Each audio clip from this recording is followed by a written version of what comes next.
beaucoup des hommes de Dieu sont encore dans des distractions. Vraiment. Ils sont encore au lieu de même peuple de Dieu, il y a qu'on comprendre que bongisa église ensemble.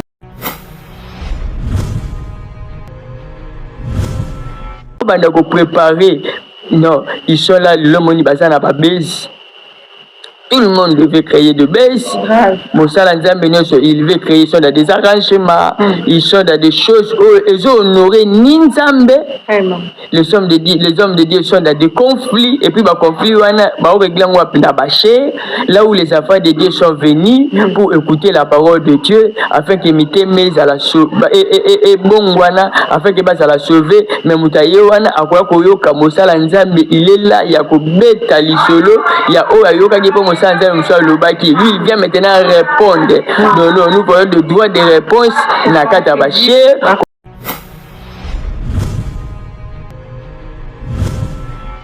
Et un abattu bazaba homme de Dieu. Et un nzambe te muta commissaire. Un pasteur kaka fanya moni muto zaka fidèle nanga umeli directement na sentiment balamoko yaka alena consacré na tia mafuta. Dieu n'a rien dit. Nzamba lobe le côté balamoko, cet homme là il est devenu pasteur. Pourquoi a commis pasteur na volonté ya mutu. Mutu ndiye muta commissaire pasteur. Alors cette personne là au lieu à ça la beaucoup plus makambo nzambe, a kosala makambo nzambe ta kosala makambo batu.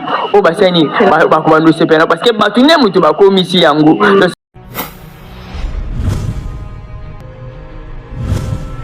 Mususu ni batu bakomisi mosala nzambe ni nzambe ye moko amoni kaka ndenge nini lu atalika neni baninga bosala amilobeli ye moko ngape na maile ngape na kotanga bible ngape na koya na kosani et lui-même na interprétera ndoto nga moko na sala ka directement lui-même il se fait maintenant homme de Dieu amikomisi mbamo mosala nzambe e batu wana nde bango wana bazo créer bas scandale moko lelo l'évangile okozo ata idete. On est en train de le voir tout le monde parce que Dieu n'a rien dit. Il est incapable d'opérer un miracle parce que Nzambe a tindiété. Alors il doit recourir na bani na ba arrangement na ba phénomène tout le monde a le phénomène là qui on a tout le monde va phénomène parce qu'il faut recourir là na ba faux prophétie.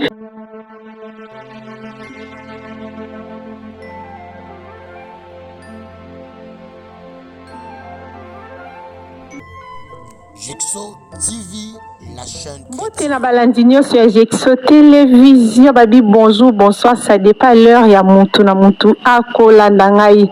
Merci beaucoup, babi, télé, cher internet. Nyo surtout abonné na biso nyo surtout ça ba surprise moko. Ya malamu po na bino na mikolo ezali ko ya bino bo continuer ka toujours ko liker, ko commenter, ko aimer. Et qu'on partageait beaucoup à la jamais déçu. Je suis là votre humble servante Bélange Mambote, la fille à Norbabi, la fille de son père chéri, hein. Belé, mon papa, le prophète, un piano de midi sur la terre. Sans oublier mon caméraman. Héritier, la fille, l'élan fort, mon frère, Moussala Malamou. En tout cas, merci beaucoup, les sous-sous. Naba oignon surtout balinga rabiso na ba o balinga rabiso te bo continuer toujours côté sa biso confiance et beaucoup zala jamais déçu. Jexo Télévision lelo nazanga mon côté, je suis avec le prophète Jansin Nzaku au bisonia soto yebi to linga ke mingi papa lo ba malembe mais la malembe ala sauter litoi aux yeux résultat aux yeux elo comme malamu on sera déjà na caméraman na ngai ya balancer na koti sa papa na ngai to solo la. Bonjour papa. Ouais, bonjour maman. Boni papa. Nzambo salabisongolo na bibi que j'espère. Ah oui, Kimia nazomona déjà papa ko kio kamba biso na moi quelques secondes à prière et bon auto solo là. D'accord, nous prions, je prie et je déclare Elohim Dieu. Grâce et faveur et accompagné biso ne bandelipe suka ya masolo oyo.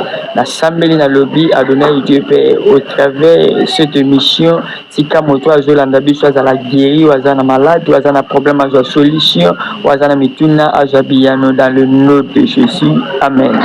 Amen. Vraiment papa merci beaucoup naye vraiment to solo là et on solo là vraiment ezebele et papa na ki na tuna par rapport à la réalité au tozomona je ne sais pas na bengango fin du monde na bengango nini naza aposa o éclaircir peuple de Dieu ba olanda biso na moment oyo quels sont les signes de temps de la fin. OK. En tout cas, eza motuna moko munene. Le tuninga motuna oyo, je crois que on fera ça la première effort ya ko solo lango étape par étape pour esunga bana nzambe ba comprendre makambo parce que zelo comme so to bandi ko lobelango lelo et ko sila lelo te. Pourquoi? Parce que ça na batebele ba lobeli yango te. Ce sont des choses au batebele, beaucoup de hommes de Dieu ba kimi yango i ba lobela kango vraiment te.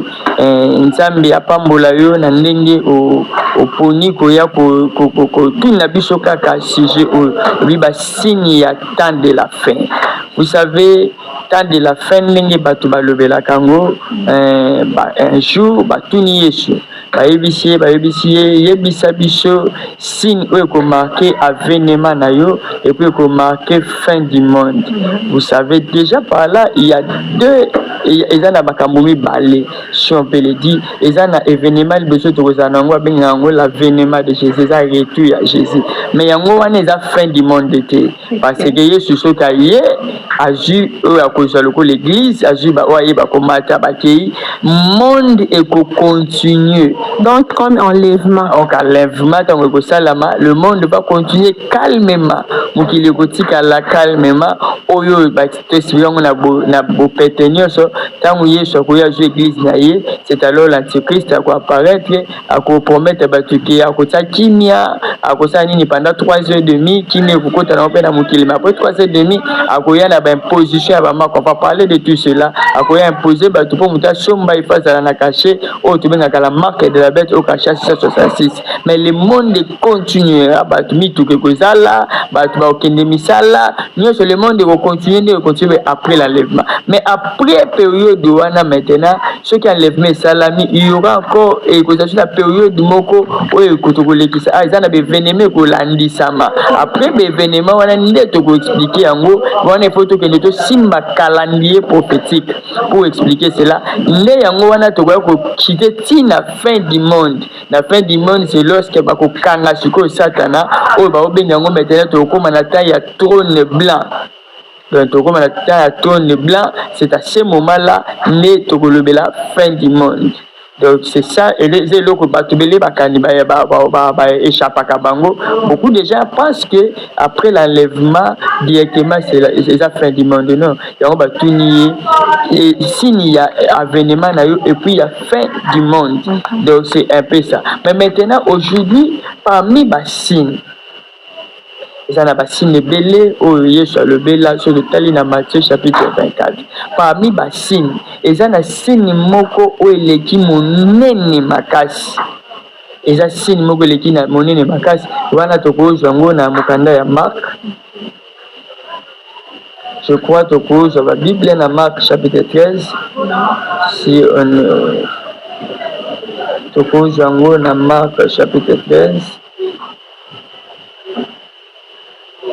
wana pala nde tokomona ok Marc chapitre 13 bazolobela ba makambo wana nyonso on nous parle de beaucoup de choses balobi lorsque Jésus sortit du temple un de ses disciples lui dit maître regarde quelle pierre et quelle construction. Jésus lui répondit, vois-tu ce grande construction? Il ne restera pas pierre sur pierre qui ne soit renversée. Il s'assit sur la montagne des Oliviers en face du temple et Pierre, Jacques et Jean lui firent en particulier cette question. Dis-nous quand cela arrivera-t-il? Quel signe connaîtra que toutes ces choses vont s'accomplir? Maintenant, au comprend de bailler tout. Voilà, ils ont Marc 13 combien? On a bandi à partir du premier verset. Ce qui kititi na suka au comprend que bazo le bela na bango kaka yango wana. Au vu le temps, batu ba kende batanga yango, ba comprendre que non, bazo le bela yango, bazo on parle que de cela, il y a na basini wana. Mais écoutez, na kata Marc aba le baba disciple batuni ala kisabango signe ko marqué temps ya fin puis avènement. Mais avant que ni na fin du monde, nous devons d'abord parler de l'avènement boyé ya Yesu. Basini nini ko marqué boyé ya Yesu Christ. Parmi basini ko marqué boyé ya Yesu Christ, il a parlé des choses mais il y a un signe moko exact tellement capital au batuba échappaka bango Bible lobi na mukanda makabi bosa la comparaison ya nzete ya figue tango bokomona nzete ya figue makasa nango ekomi kokoma tendre vous comprenez que moi na moto asali alinya ya donc c'est-à-dire si na munene pona biso pona boye ya Yesu Kristo il faut totala nzete wana ya figue toto moni makasa nango komi kolinga ko ebani ko apparaître neto vous comprenez que Yesu Kristo alinya sa nini alinya ya soki to joue mokanda ya Cantique de Cantique chapitre 2. J'aimerais que na Cantique de Cantique yondo tangango pour libota nzambe ba comprendre ngo Cantique de Cantique chapitre 2 à partir du 12e verset. Yondo tangango Cantique de Cantique chapitre 2 à partir du 12e verset. Cantique chapitre 2 12e verset la tangi. Les fleurs apparaissaient sur la terre, le temps de chanter est arrivé, et la voix de la tourterelle s'est fait attendre dans nos compagnies. D'accord. Awa déjà au comprendre Cantique azolo babwe. Ba fleur et bimi na mabele. Lokola ba fleur ici et bimi. Bible c'est le temps de chanter. Exactement au batukerei il faut bafungola ngongo na bango bandosani babanda koyemba boyemba pourquoi parce que ba moni déjà ba fleur donc par là to ju yango to yoko balisango na vexé o to te kotanga ya Marc o balobi comparer ba la comparaison bo moni nzete ya figue makasa nango ebandi ko apparaître bandi ko bima. S'il vous plaît prophète, nzete ya figue c'est-à-dire parce qu'il y a des gens au bazo en compréhension en athée. D'accord, maman, tu n'es que ce mot malamu, toujours comme mawana, parce que, vous savez, toujours parler beaucoup plus de simba eschatologie. Alors, na ko simba eschatologie, et ça na ba parabole nzamba lobela, et ça na ba nous surtout expliquer en gros l'Éternel Dieu me fera la grâce parce que c'est la prophétie. On va l'expliquer, tout expliquer. Penzete wana ya figue, en réalité, ezalaki nini ta nzamba banda koloba. Le peuple de Dieu ba olanda biso, bazala toujours attentif, il y a qu'on comprendre. On va dans la Bible qui peut pas parce que c'est un enseignement. Il a tellement dur, mais il sunga pour na marche ya moi nzambe. Ok. Par là, je parlais d'abord na batukerel. Oh bah lui, quand est-ce que les tukerel faut bayemba bakubando yemba tangu nzete ya bakomona ba fleur eseni ya apparaître. Oh biso ba fleur oh photo mona to e apparaître to zelango na nzete ya figue o ezaki ya kokauka to zelengo. Mais par là maintenant avant de commencer na nzete ya figue na bandina nous na batukerel. Pourquoi batukerel pour bayemba batukerel parce que eza signe munene to bomona makasa et apparaître. Mais maintenant tu vas poser une bonne question concernant nzete ya figue. On va développer cela. Nzete ya figue, comprenons que Yesu mokolo moko azalaki na nzala. Aki na posa kolia abibe aki na nzala amoni na musika nzete moko. Apusani pembeni babi nzete ngo bezalika nzete ya figue. Apusani pa luka mbumalia aluka mbumeza te. Nzete wana eboti mbuma te. Balobi Yesu amodire nzete wana balobi après jouer landi baleki na bayekoli bakamwe balobi maître tala nzete oyo lakelaki tala ndenge makasa sani ekauki tala ndenge ekauki donc nzete wana ekauki parce que balobi Yesu amodisa kwa ki koluka kolia eloka kolia mbuma nango amona chango te. Oh tangu tozoloba déjà Yesu azolinga comme étant Dieu, la Bible me dit Dieu est le consommateur de notre foi. Donc aza mbumo nzamba lia keza foi. Donc na nzete ya figue wana mbumo ya kende koluka ezalaki nde konzima po ya lia. Oh maintenant so toyebe toluka konzima na nzete o ezanga konzima to komona ke nzete ya figue wana ezalaki nde Israël parce que Yesu Christ ayaki na Israël tango aye na Israël il avait besoin de trouver la foi en Israël makuta ki angote. C'est pour cela il a maudit Israël et kangami Israël et kauki makasa na ngwe kauki. Autant tolobe la makasa Israël on voit le peuple d'Israël. Yangwana mokolo kota na Jérusalem alobi bien alobi Jérusalem Jérusalem soko yeba oyebaki makambo yo oyebaki sali oyo le visiter yo mais okoma na tamo ko ba ko environner yo alobi à ce moment là on se souvenir na makambo. Nous allons comprendre aussi que après Yesu kokufa, je crois 60 ans après kokufa Yesu, au moment où il y a eu la destruction du temple. Il y a eu la destruction du temple, bah ko détruire en gros déjà ne bandeli azoye ça la marque de tanga lobi au moni temple et gotika la libanga likolo ya libanga te. Donc ce temple là sera détruit. Temple on est qui peut détruire physiquement après kokufa Yesu temple on est déjà détruit. Alors tant que temple est détruit, Israël et Panzana qui Israël ils sous pays. Donc cela veut dire les habitants d'Israël bazaki dispersés partout dans le monde. C'est ça qui Israël est tika la qui shumbokate. Mais maintenant Israël est ko jonga mboka na ba 1948. Mais Israël est ko jonga mboka, lokole est ko jonga mboka selon la prophétie. Déjà lokole jongi mboka. Maintenant les habitants d'Israël baba Israélites ils sont partout ba Panzana qui ba komi ko jonga na Israël. C'est ça maintenant le fait o bandiko pousser bandiko bota na nzete. Mais maintenant pour nous tant que monde Israël que ça la reconstruit comme le pays. Tout le monde Israélites sont partout dans le monde, c'est pas comme ils sont en Israël. Pour nous maintenant, c'est le temps de chanter pour comprendre que ezali signe ya munene o nzamba ebisa kibiso e ko marquer boye inaye. Donc Israël le zongi pays et puis tout le monde Israélites sont ba zongi déjà. Biso maintenant le tout terrain qu'on parle là c'est maintenant nous les hommes de Dieu, nous devons chanter. N'oubliez pas, la Bible me dit que Jean-Baptiste était la voix. Babengi la voix et au bandeko ganga na désert. Donc cela veut dire biso ba homme de Dieu à ce moment nous devons faire sortir nos voix. C'est nous comme tout ça le quoi ba tout terrain au bonito ganga to banda ko yebisa batu ke mwana moto Yesu ki twanya sanini alinga ya batu fo ba milengele batu fo ba mibongisa. Mais aujourd'hui ce que nous remarquons, beaucoup des hommes de Dieu sont encore dans des distractions. Vraiment. Ils sont d'accord au lieu même peuple de Dieu, il y a qu'on comprendre que bongisa église ya Nzambe. On va parler de cela parce que tu as vu que nous avons expliqué calendrier prophétique. On parlera de cela la préparation de l'épouse. Au lieu de préparer, non, ils sont là le moni bazana ba base. Tout le monde devait créer de baisse. Il veut créer, ils sont dans des arrangements, ils sont dans des choses où ils ont honoré Ninzambe. Les hommes de Dieu sont dans des conflits, et puis, conflit,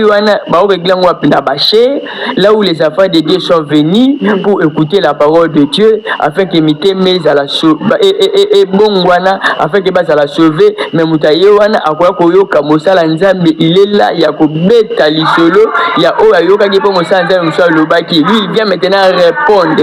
Non, nous voyons le droit de réponse na katabaché qu'on contredit. Donc c'est tout ce qui se fait sauf dans les églises aujourd'hui tout n'y a salama sauf la parole de Dieu n'est à la prêcher. Vraiment. En tout cas c'est profond hein. Yango wana ndezo sala lelo bato bakomi na ba découragement ya kosambela mutu mususu abinga asambela nanga na ndako. Omona pasteur aza même pas na temps ya ko se préparer pour na bana na Nzambe étant na yeza beaucoup plus à répondre oyo muninga lobaki aya ko contredire elo ni ne sala bon papa. Déjà le to comprendre le komoko. Je vais te répondre en te lisant une portion de l'Épître Matthieu chapitre 19. Matthieu chapitre 19, bateau bazananda pour comprendre la Bible, tout le Matthieu chapitre 19, à partir du 12e verset. Écoutez ce que la Bible dit. Car il y a des iniques qui le sont de le ventre de leur mère. Il y en a qui le sont devenus par les hommes. Et il y en a qui se sont rendus tels eux-mêmes à cause du royaume des cieux. Que celui qui peut comprendre, comprenne. Ah voyez, chez moi, le bi ezana ba inique. Oyo baza bongo depuis libumu ya mama na bango. Donc toi depuis libumu maman ozo comprendre que non ezana batu mususu comme la Bible dit Dieu comme Jérémie il a été consacré depuis le ventre de sa mère. babeza na bato mususu ba unique mususu bato ne ba komisi bango kokomisa ba komisi bango bongo ba unique mutunda sepela komisi unique babeza pe na ba mususu ye moko amitié po amoni kaka donc ma bezo le ba marbo ezo le ba ma ami komisi bongo. Déjà nous voyons trois catégories. Tu as posé là une bonne question et la question à nous répondre pourquoi tout le monde a ce genre de choses à l'église, pourquoi tout le monde a vent en église, parce que l'église les lots ezali infiltré toute l'église de l'eau et je kambamana trois mouvements olo mouvement liboso ya ba unique. Quand on parle unique ba bi mutoyo azana bososoli à comprendre makambo autant bazo lo baboye bazo expliquer biso que les uniques ici ça explique les hommes de Dieu basali nzambe babi ena basali nzambe mususu baza bongo depuis le ventre bazotama déjà bongo nzambe déjà établissé depuis libumu ya maman na ye. Il est déjà un homme de Dieu. Alors cette personne-là, il fera ce que Dieu lui a dit. Parce que c'est Dieu qui l'a choisi. À cause de l'obligation malheureusement, maintenant, Batouana aujourd'hui, Bazamoukie, comme la Bible a dit, que Elangeza Mounene, mais Basali Bazamoukie. Donc c'est là dit Batouana baza mukie. Mais maintenant au-delà ya bango wana ba ko tanga deuxième catégorie ya bainiki balobi yana batu o batu ba komisi bango. Écoutez, il y a des gens et yana batu su baza ba homme de Dieu. Et nzambe te muta komisi. Un pasteur kaka fanya moni muto za ka fidèle nanga umeli directement na sentiment balamoko yaka alena consacré na tie mafuta. Dieu n'a rien dit. Nzamba lobe le côté balamoko cet homme là il est devenu pasteur. Pourquoi comme pasteur na volonté ya mutu ndiye muta komisi pasteur. Alors cette personne là au lieu à ça la beaucoup plus makambo nzambe akosala makambo nzambe ta kosala makambo batu o basani bakubando sepena parce que batu ne mutu bakomisi yango. Donc c'est ça maintenant aujourd'hui catégorie mususu toujours mona lelo malheureusement catégorie wana baza et belé lelo. Et troisième catégorie c'est sous catégorie batu mususu ni batu bakomisi mosala nzambe ni nzambe yemoko amoni kaka nenge nini lu atalika neni baninga bosala amilobeli yemo ngape na maile ngape na kotanga bible ngape na koya na kosani et lui-même na interprétera ndoto ngamoko na sala kabo directement lui-même il se fait maintenant homme de Dieu amikomi simba mo mosala nzambe e batu wana nde bango wana bazo créer bas scandale moko lelo l'évangile au cause de la taïdité. On est en train de le voir tout le monde parce que Dieu n'a rien dit. Il est incapable d'opérer un miracle parce que Nzambe a tindiété. Alors il doit recourir na bani na ba arrangement na ba phénomène tout le monde a le phénomène là qui on a tout le monde va phénomène parce qu'ils vont recourir là na ba faux prophétie, ils vont recourir dans des choses alors qu'ils sont là mutu il vient à bandi ko ça nini ko sakola ponango ils sont là pourquoi parce que Dieu ne l'a rien dit. Nzamba ekipa été yemo katalka nde batu ba osala directement il est là yango moni lelo na milliers ya église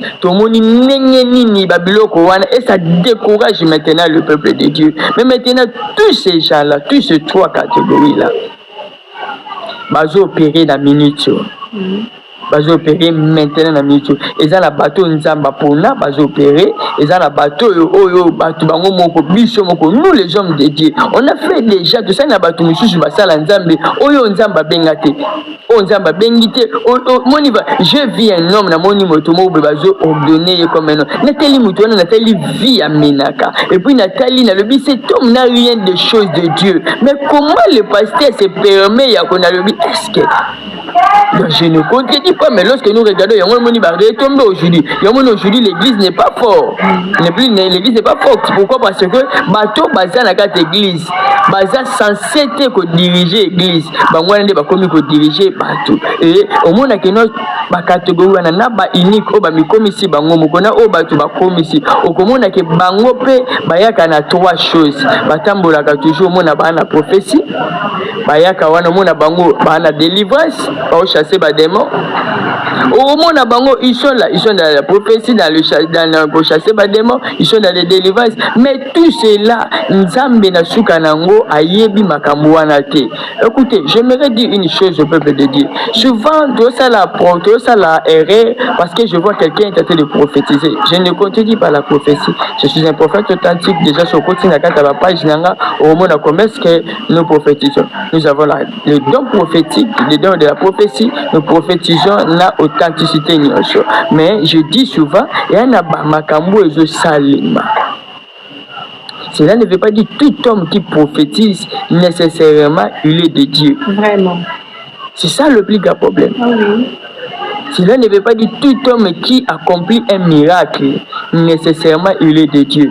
Tout homme qui chasse les démons, cela ne veut pas dire que nécessairement il est de Dieu. Non, aujourd'hui parce que Babiloko wana tomoni yango mingi na kati église. Les gens sont là et puis le peuple de Dieu va courir derrière yango. Pour na bango batala ba o mosala nzambe il faut ba mona, il a accompli ba moni miracle, ba moni ba prophétie et yango wana comme ba publicité même il y a batu au lieu de ça la publicité à Yesu tout ça la publicité à Yesu tout comme ça la publicité il y a makambo la salle qui et ces gens là ce sont des choses ils ont attiré batu une église. Je dis au peuple de l'église l'état de la fin, l'état de l'avènement de Jésus-Christ est là.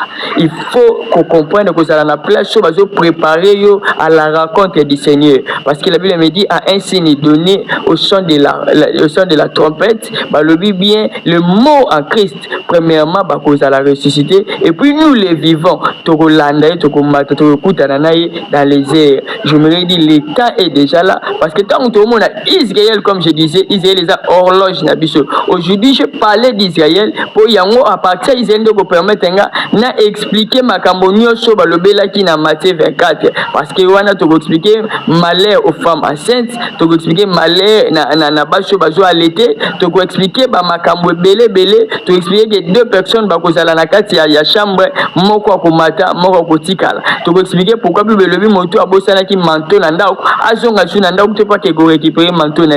On va expliquer tout cela. Mais aujourd'hui je prie Israël comme étant le figuier. Tant au monde on sait que Dieu dit comparer, faites la comparaison de cette chose. J'avais dit biso de côté la temps par rapport à comparaison tout le monde était à figuier qui est Israël makasa nango bandi ko zonga cela veut dire bandi ko se reconstituer et bandi ko zonga pays et les habitants commencent à rentrer. Tu comprends que l'état de l'avènement de Jésus est proche. Alors je dis à l'église de se préparer déjà parce que l'élo kolanda kozala na sima ba vanyo so wana te non. Aujourd'hui le miracle est emporté l'église. Aujourd'hui c'est la prophétie, c'est le miracle et puis c'est la délivrance. Ces trois choses est emporté église. C'est ce que aujourd'hui. Oh n'oubliez pas même Goliath lorsqu'il se présentait devant David avec une biloko misatu, avec une épée, avec une lance et puis avec une javelot. Ces trois choses là, il y a un moment aujourd'hui le diable utilise ça. Le diable a utilisé on a utilisé miracle, prophétie, miracle et puis ils ont utilisé délivrance.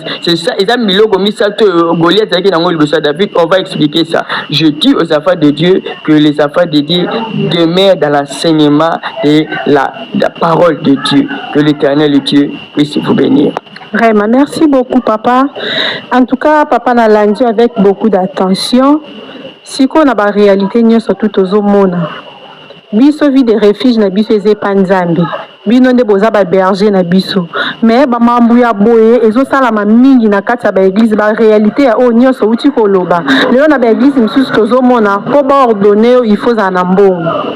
Po ba pesa yo moi valeur moko boye so ko na mbongo zo kota protocole ye amemeli yo na sac. Nous na connaissance moko te. Eza na mutu muso za na connaissance vie réalité na conjoncture aza considérer te na église. Ce qu'on nyoso to na biso to mona ngotoko kimela wapi parce que aventure makasi vandi mingi na ba église. S'il faut to kima to kimela wapi. D'abord je interpelle d'abord le peuple de Dieu na eloko moko. Aujourd'hui c'est nous-mêmes les fidèles. Les aba fidèles nde bozo pesa nzela na ba pratique wana ozo salamesa ni esalema. Pourquoi? Parce que le fidèle est bazalaka musika ya Bible, l'église pas la Bible. Comme na lobaki na émission ezalaki koleka aujourd'hui avant nanzimela yo il faut d'abord na banda onzimela vie na yo nata la vie oyo menaka. Aujourd'hui nous ba fidèles to bopesi bino nde bato bopesi biso nzela ya kosala n'importe quoi. Vraiment. Bino moko. Vous savez, il y a eu des gens le go là-bas Pierre, le go là-bas Paul. Je ne sais pas, basa nzame baza wana éviter ce mamba Pierre basali yana batu musu basala ki basali yango. Balobi Pierre lorsqu'il marchait yana batu bazo ba mouchoir bo appliquer na nzoto na ye puis ba ketsa na ba bibembe c'est quoi na batu malade ba obika. Mais ces gens là tant tout monde bango malgré élévation wana. Ces gens là dernier ba Pierre a telemi na mukolo moko ateyi batu plus de 3000 babongwani le jour de la Pentecôte. Selon Yosko a rassemblé qui combien de personnes pour 3000 babongwana. Cela veut dire à rassembler qui batu bele peut-être balobi 3000 wana batanga ka bana mibali. Pourquoi? Parce que à ce moment na Israël ba mais tu vis place au rassemblement zali basi baleka ka mibali. Donc si ko comprendre que no pia wana na rassembler combien de personnes, mais malgré yango azaki toujours eloko moko oyo akimaki aboyaki c'était de l'orgueil. Bayate babanda ko tombola ye babanda ko célébrer otozo mona lelo. Déjà tu vois ton pasteur il est déjà orgueilleux. La Bible dit Dieu résiste aux orgueilleux. Nous ce monana c'est de l'orgueil. Je ne dis, il y a la pédicée me douter que non, Azalana, na mukilon de comme là, ça la peut-être na garde, Azalana nini, non, je ne dis. Mais au moins, au-delà de cela, tout comme on appelle nini, oso considérer Batu, nini, nous sala makambango. Au-delà de tout, nous sommes les serviteurs. Biso de Zawana, nous sommes l'ami de l'époux. Tout ça n'a pas servir mobali ya église les amoisi. Mutaza kana valeur et pas mobali ezalaka moninga mobali te ezalaka moisi ya mobali. Mais aujourd'hui biso de mi pesi valeur koleka même na moisi wana. Donc aujourd'hui l'église c'est la femme eza moisi ya Yesu. Donc biso to ba sali ya Yesu. Donc tout ça ba sali quoi to ba sali ya Yesu. Biso to na valeur koleka moisi wana te. Mais aujourd'hui nous to ba ndo sala n'importe quoi. Biso to comme bisa moisi wana oh tolingi même oh mobali na ya yebisi biso te. Mais biso to inventer to yebisi. Et la femme et la moi ça y est valeur na yété. Si seulement les fidèles connaissaient leur valeur, makambo mususu esala menye esala maté. Mutuye moko les fidèles otala makambo les kalobi ke au sein du théâtre. Mais il est là, il croit à cela. C'est ça le plus grand problème. Donc cela veut dire pour makambo ici là, normalement il faut d'abord les fidèles ba koma ko sanctionner. Ce bango ba komi ko sanctionner en lisant les écritures tel le bika na komo na makambo o ezaba aventure. Je mets mission na sala ki wana il y a une maman qui m'a appelé depuis France à Benginga. Alors lui, homme de Dieu, j'ai aimé ta façon de parler. Na sepeli nango je crie na béni nzambe na lobi jusqu'à présent il y a encore des hommes de Dieu oyo tisiko basana nous nanzela ya malamu. Ouais. Donc de telles personnes qui sont capables ya comprendre parce que mutaboye c'est nous ba maman bongo ngol ba ke no yemoko azalaka nanu assis dans la parole, elle maîtrise la parole. N'abi ko comprendre muto ya dans le vrai ou dans le faux. Mais aujourd'hui si tu es loin de la parole de Dieu, les chrétiens ne lisent pas la Bible, c'est ça le plus grand problème. Yango no moni le diable a koko sabiso na ba sorti no ba manipulation, ya ba makambu no so. Je conseille à l'église de recourir, tu as la Bible, yo moko tanga la Bible. Alors comparez maintenant makambo et bisayo na makambo za na Bible. Est-ce que ça ne moko vie au mona yo moko comment est-ce qu'un homme de Dieu peut être orgueilleux? Hôtel vraiment le ça c'est de l'orgueil. Mutazo le ba j'ai vu un homme de Dieu qui prêche à joter na église. Mais na moni na ndenga baby seli munoko na tel ça c'est de l'orgueil. Nanenga iso lobela. Aussi va mutu donc au monde va na lobi ça c'est de l'orgueil. Monsieur ba tu vas en église. Ils sont là ba so acclamer na lobi mais non. A lobi ka. Donc aussi va qui nous na tel lobi ça c'est de l'orgueil ça. On ne respecte même pas le peuple qui est là devant nous. Alors maintenant église so acclamer. Donc l'église so acclamer. Muta bongo lobi a kozongela ba même maka parce que vino ba acclamer. Oh ceux qui vont sanctionner ba toi il va comprendre que Dieu résiste aux orgueils. Nous voyons que notre papa est orgueilleux. Ça on comprend que ça ce n'est pas Dieu. Dieu n'est pas là. Parce que si Dieu était là, Dieu devait briser cet orgueil-là.